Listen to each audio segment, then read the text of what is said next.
سے گناہوں سے بری باتوں سے کہ حضرات نماز افضل العبادت ہے. تمام عبادتوں میں سب سے افضل جو عبادت ہے وہ نماز ہے.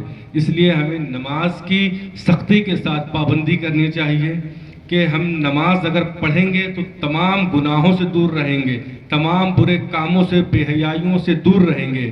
حضرات میں آپ کو ایک حدیث شریف سناؤں گا کہ سرکار دو عالم صلی اللہ علیہ وسلم حضرت جابر رضی اللہ تعالیٰ عنہ سے ارشاد فرماتے ہیں, ایک پیڑ کی ڈال کو پکڑتے ہیں اور اس کو ہلاتے ہیں, تمام پتے نیچے آ جاتے ہیں, اور سرکار فرماتے ہیں جابر کیا تم نے دیکھا کہ کس طرح سے یہ پتے نیچے آ گئے ہیں کہ جب کوئی بندہ نماز پڑھتا ہے اور 5 وقت کی نماز پڑھتا ہے تو اس کے گناہ اسی پتوں کی طرح سے جھڑ جایا کرتے ہیں کہ نماز پڑھنے سے لوگوں کے تمام گناہ جھڑ جایا کرتے ہیں, اور نماز انسان کو تمام برائیوں سے محفوظ رکھتی ہے. اور سرکار نے پھر فرمایا جابر ایک بار بتاؤ کہ اگر کوئی شخص سمندر میں نہائے اور 5 مرتبہ نہائے تو کیا اس کے جسم پر کوئی گناہ رہ جائے گا؟ آپ نے فرمایا نہیں سرکار نہیں. تو سرکار فرماتے ہیں جابر اسی طرح سے اگر کوئی بندہ 5 وقت کی نماز پڑھتا ہے تو اس کے جسم سے تمام گناہ جھڑ جائیں گے, وہ اس طرح ہو جائے گا کہ وہ تمام گناہوں سے پاک ہو جائے گا اور وہ تمام گناہوں سے دور رہنے لگے گا. اور حضرات ہمیں چاہیے کہ ہم خود بھی نماز پڑھیں, اپنے چھوٹوں کو بھی نماز کی دعوت دیں, اور بڑوں کو خاص کر کے چاہیے کہ جو ان سے چھوٹے ہیں ان کو نماز کے لیے دعوت دیں. اور سب سے پہلے چاہیے کہ ہمارے گھر میں جو ہماری ماں بہنیں بھائی باپ ہیں ان کو کہ جو ہم سے چھوٹے ہیں ان کو نماز کی دعوت دیں, محبت سے دیں, ہو سکے تو ڈانٹ کے مار کے نماز کی طرف ان کو راغب لائیں. ایک بہت پیارا واقعہ یاد آ رہا ہے حضرت بابا فرید الدین گنج شکر کا. آپ بہت چھوٹے تھے تو آپ کی والدہ آپ کو تربیت دیا کرتی تھی, تو آپ کی والدہ نے فرمایا کہ بیٹا نماز پڑھا کرو اللہ تمہیں شکر دے گا.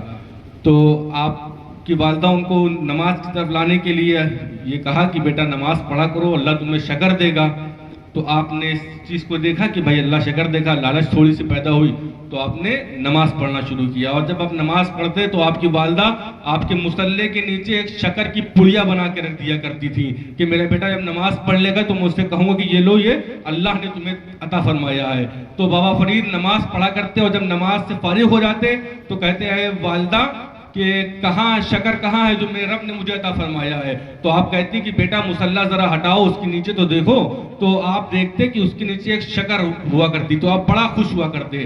تو اس چیز کو دیکھتے دیکھتے آپ کا معمول بن گیا, آپ نماز کی طرف بہت زیادہ راغب ہو گئے, آپ وقتوں کا انتظار کیا کرتے, کب فجر ظہر عصر مغرب عشاء آپ نمازوں کے وقتوں کا انتظار کیا کرتے کہ نماز کا وقت ہو میں نماز کو پڑھوں. ایک مرتبہ بابا فرید مکتب سے لوٹے اور آپ نے مصلی بچھایا, نماز کا وقت ہو گیا تھا تو آپ نماز کے لیے کھڑے ہو گئے, آپ نے نماز پڑھنا شروع کر دیا. آپ کی والدہ گھر پہ نہ تھی, باہر تھی, انہیں خیال آیا کہ بیٹا فرید مکتب سے آ گیا ہوگا, وہ نماز کا وقت ہو گیا ہے تو وہ نماز کے لیے کھڑا ہو گیا ہوگا.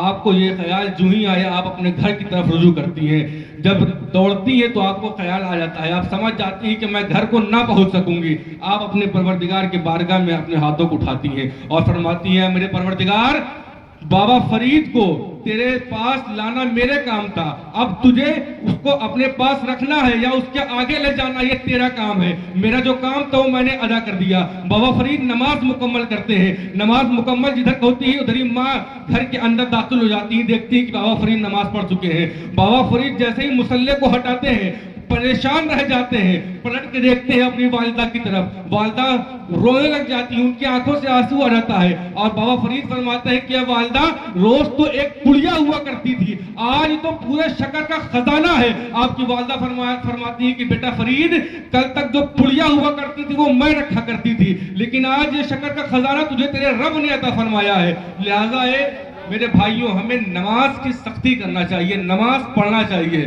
کہ نماز پڑھنے سے ہم تمام برائیوں سے دور رہیں گے اور زیادہ سے زیادہ ہم ثواب حاصل کر سکیں گے. تو ہو سکے تو اپنے سے چھوٹوں کو بھی نماز کی دعوت دیں, اور جو بڑے ہیں انہیں چاہیے کہ وہ خود بخود نماز کی طرف آئیں. استغفر اللہ ربی من کل ذنب واتوب الیہ وما علینا الا البلاغ. السلام علیکم.